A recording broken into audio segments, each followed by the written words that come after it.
Welcome, everyone, to all the newcomers. Thank you for joining us. And to all those who are returning, welcome back. This video is part of the delivery category in our public speaking series. Delivery has several smaller parts or subcategories that you do not need to watch in any order, as these videos are meant to help you be better at public speaking, and you don't need to watch it in any order, and instead should watch it in however order you need it as, or whatever one you are currently in the most need for when it comes to public speaking. Throughout this video, I'll mention other categories such as content structure, visual aids, alongside language and style. This is because public speaking cannot be truly cut from one another or split apart into certain categories, as a lot of them will intersect. Specifically, today we'll have a lot of intersection with the language and style category. Why? Because today, in this video, we will be focusing on delivery, with more specifically the subcategory of articulation and clarity. I know that sounds complicated. It's okay, we'll break it down together. Don't worry, I'm here to help you go through it. First things first, what is delivery? And why is it so important to public speaking? Delivery is how you present your material. It is how you use your tone, your voice, your facial expression, and body language to get the message across to the audience or to the people you're trying to tell this message to make sure that they can understand your content. Think of delivery as your onstage manners or your presentation style.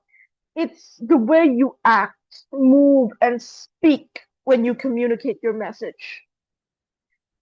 For example, the way you deliver a serious presentation for a thesis or a research is not the same way you deliver a quick and fun 10-second TikTok video, so to speak. This is why delivery is so important. It helps your audience understand not just what you're trying to say, but also how you feel about it. It gives meaning to your words. Now then, let's get to the meat of this video. Articulation and clarity. What is it? Well, another word for it would be punctuation or pronunciation. Not confused yet? No? Yes? Well, let me explain. Punctuation and pronunciation, alongside articulation and clarity, are very much the same. Pronunciation is how you say a word. Articulation and clarity is also how you say a word. Punctuation specifically will be later be taught and spoken more about, alongside discussed, on the language and style. First things first would be the pronunciation. What is pronunciation in delivery, and why is it so important? You do not want to miscommunicate your words. There are complicated words in English that you may need to get your message across, but you don't always have to use it. But if you do, you need to make sure that you say it or pronounce it correctly. This is where articulation and clarity comes in. Articulation and clarity is all about how clear and correctly you pronounce those words that you're trying to say, basically pronunciation, so that your audience can easily understand you. It's to make sure that each word is clear, distinct, and easy to follow. Because if you don't, then there can be some miscommunication. Like, for instance, 3, the number, and tree, the plants. If you do not have good pronunciation, those two words can get mixed up. And those are some of the more easier or the more common words you use in everyday life that can be used every day and can be misunderstood. 3 trees. If you don't have good pronunciation or good articulation and clarity, it can suddenly be 3 trees.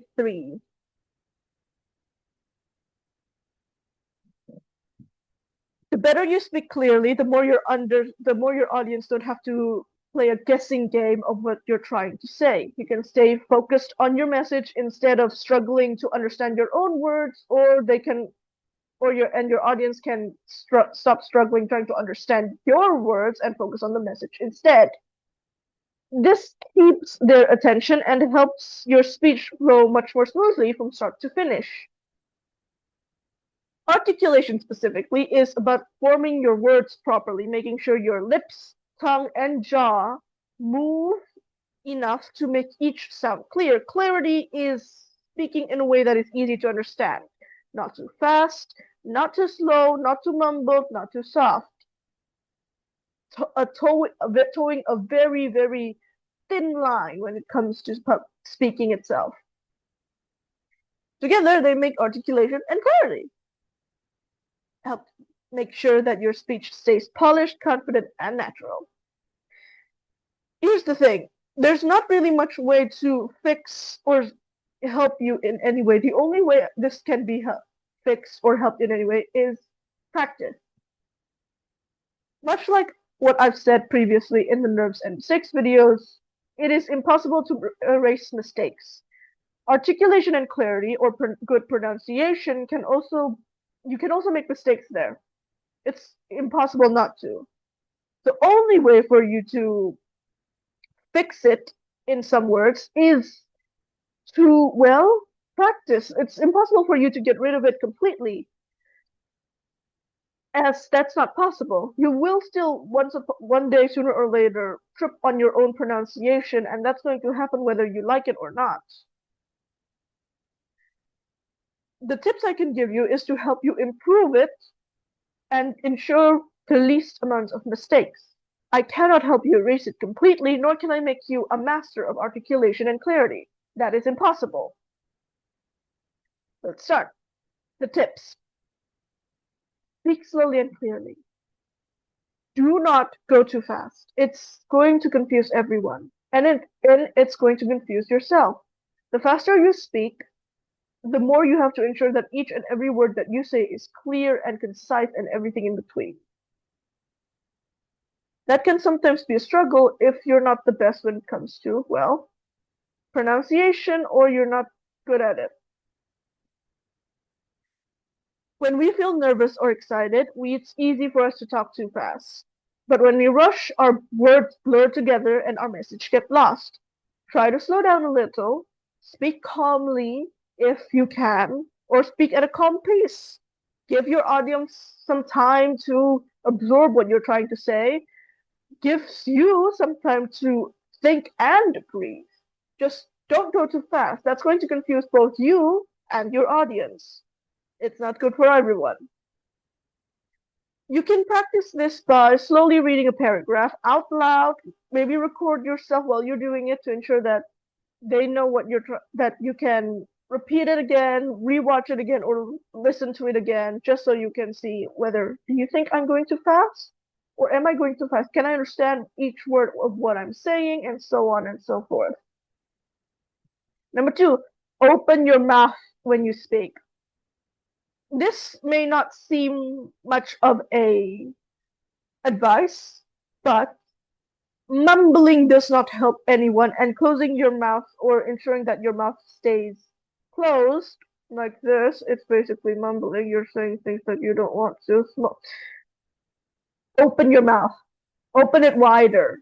Don't have a small, tiny opening between your mouth, between your lips for your voice to come out. It's not going to be able to be understood by anyone.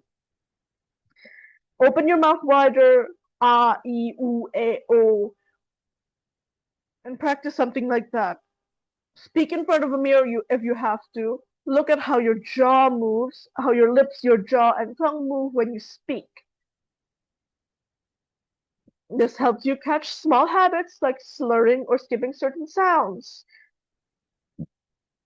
and helps you correct them early. Number 3, practice difficult words.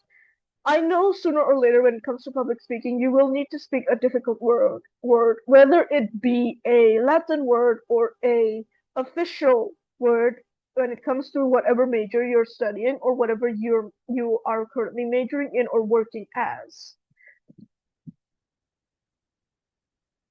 Do not worry.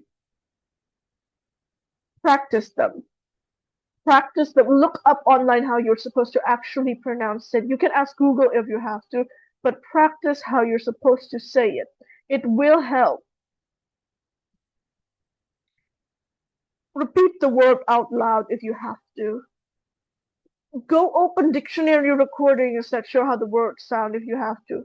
Just search it up, listen to how it's supposed to sound like, and repeat it over and over and over again. If you have to, go ask a friend or a family member for you to ask their opinion on whether or not this sounds correct or not. Just don't stop practicing. Number 4, use words you're comfortable with. Now this may sound weird, but this is something that most people don't understand. You can use technically informal words. By technically, of course, by technically I mean their order is, technically speaking, informal words. However, you're still using it in a formal setting. You can technically use informal words in a formal setting so long as it helps you get your message across. Don't use words you're comfortable with.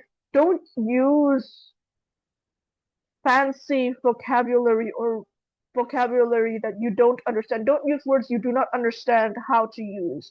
Use words that you use in your everyday life if you have to. And if you want to do it in a more fancy way, if you want to use a fancy word or two, search up the dictionary, see how they're actually pronounced, and then practice it. Try to apply those words into your everyday life if you have, everyday dictionary if you have to.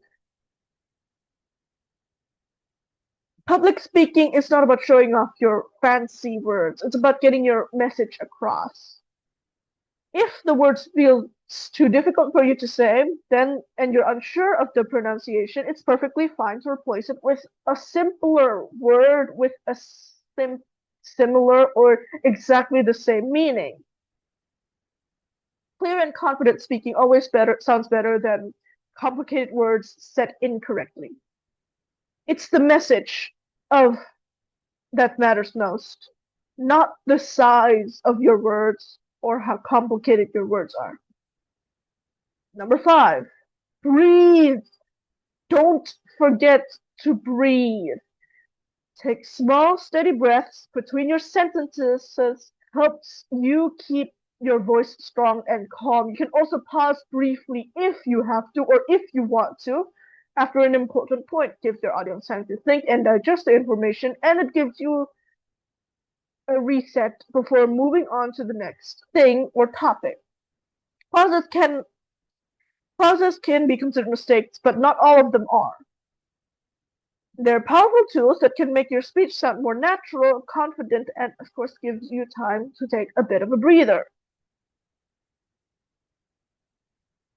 You still want to use complicated words, but you're not sure how to pronounce it, or you're not sure how you're supposed to spell it or say it. Visual aids exist.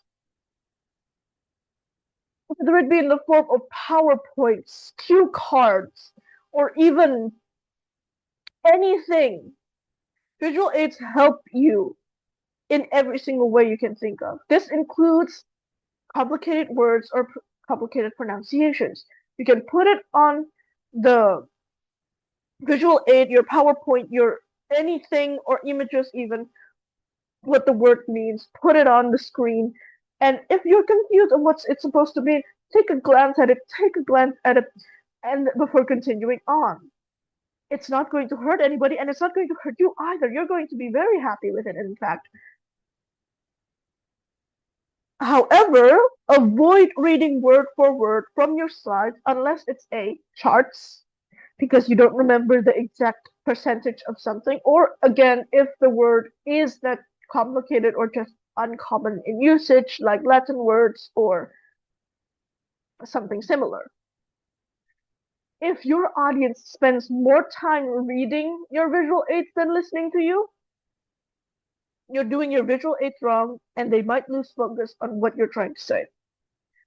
Keep your slides simple. They should support you, not replace you. There will be a There will be an entire section specifically on visual aids alone.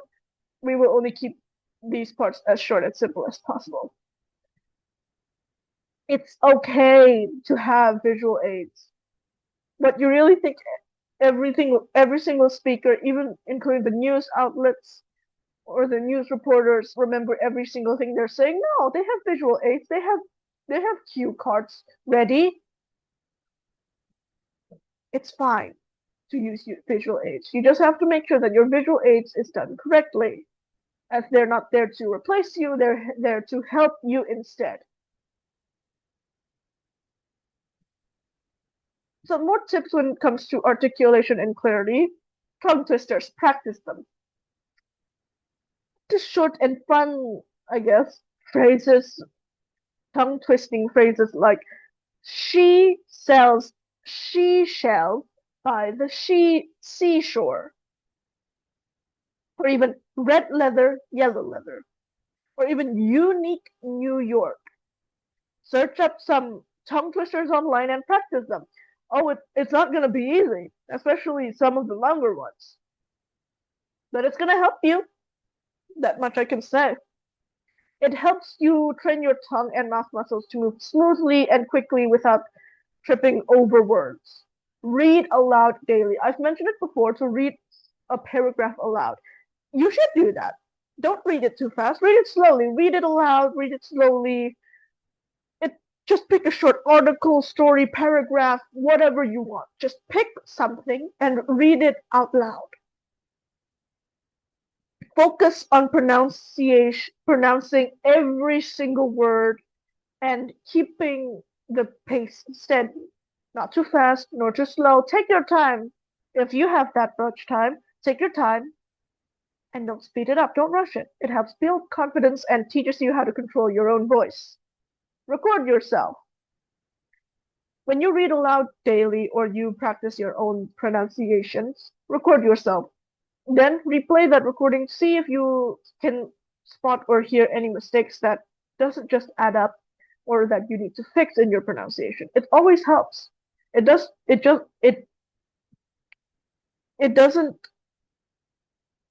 slow you down, it helps you. Can I understand every word clearly? Do I speak too fast? Those are the questions you need to ask yourself when you replay your recording to see whether or not how good your pronunciation is. Hearing yourself helps. Sure, you may not like to sound your own voice. Nobody does most of the time. But it helps. Warm up before speaking. Stretch your lips, stretch your jaw. Hum softly if you have to. Say ma, mi, mu, me, mo if you have to. Loosen your mouth. Get your voice ready. Get your vocals ready to speak. Whether those words be complicated or simple, get your voice, your vocals, your mouth, your tongue, your everything ready. Articulation and clarity are skills that grow with time and effort, and it is impossible to be done in a single night. It's also impossible to sound perfect even after years of practicing articulation and clarity, aka pronunciation. You don't have to sound perfect, you just need to be understood. Every small improvement you make builds your confidence and helps you communicate better. This applies to articulation and clarity as well. With enough practice, you can speak clearly. Speaking clearly will start to feel natural and your audience will stay engaged from beginning to end. Keep practicing if you have to. Even now, I myself practice my own articulation and clarity or my pronunciation. The goal isn't perfection, it's connection. And that is the end. Thank you all so much for listening and or watching this video. I hope this lesson helps you understand how important articulation and clarity are for good public speakers. Clear speaking builds confidence, helps your audience understand you better, and makes your message stronger. This video is part of the delivery category specifically focusing on articulation and clarity, and I hope it gives you a good foundation to work from. If you want to learn more about other parts of delivery, check out some of the other videos on our channel and or the delivery category series. Thank you again for joining me today on this video. Keep practicing, keep improving, and remember, every small step you take brings you closer to becoming a great speaker. Goodbye for now and take care. I'll see you in the next video.